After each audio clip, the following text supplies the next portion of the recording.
देखिए, इसी साल फरवरी में जब ब्रिटिश ब्रॉडकास्टिंग कॉर्पोरेशन यानी बीबीसी के दफ्तरों में आयकर सर्वे हुआ तो प्रोपेगेंडा गैंग इसे आपातकाल बता रहा था। मोदी सरकार पर बदले की कार्रवाई का आरोप लगा रहा था, मगर अब बीबीसी ने टैक्स चोरी की बात खुद कबूल की है। और तो और बीबीसी ने 40 करोड़ रुपए टैक्स भरने की अर्जी भी दाखिल की है। रिपोर्ट देखिए।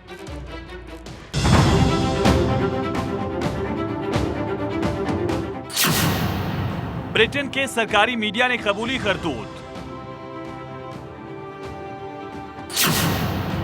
बीबीसी ने माना, भारत में चुकाया कम टैक्स। फरवरी महीने में ब्रिटिश मीडिया बीबीसी पर इनकम टैक्स डिपार्टमेंट का शिकंजा कसा था। तब प्रोपेगेंडा गैंग एक्शन में आ गए थे। चिल्लाने लगे थे कि केंद्र सरकार बदले की कार्रवाई कर रही है, पीएम मोदी पर बनी डॉक्यूमेंट्री का बदला लिया जा रहा है।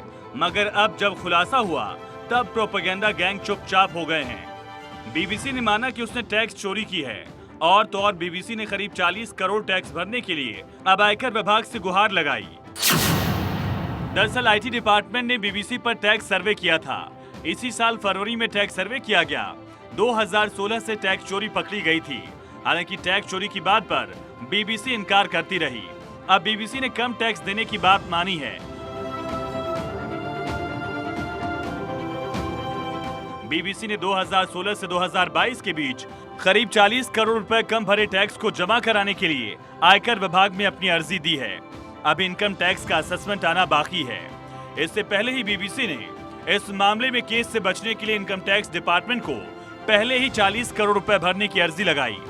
हालांकि बताया जा रहा है कि इनकम टैक्स महकमे को 55 से 60 करोड़ रुपए के टैक्स चोरी के सबूत मिले हैं।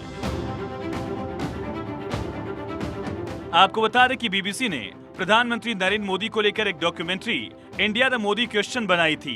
इस विवादास्पद डॉक्यूमेंट्री के रिलीज होने के कुछ वक्त बाद ही आयकर विभाग ने उसके दफ्तरों का सर्वे किया। इससे विपक्ष ने सरकार का मीडिया पर हमला और आवाज दबाने की कोशिश भी बताया।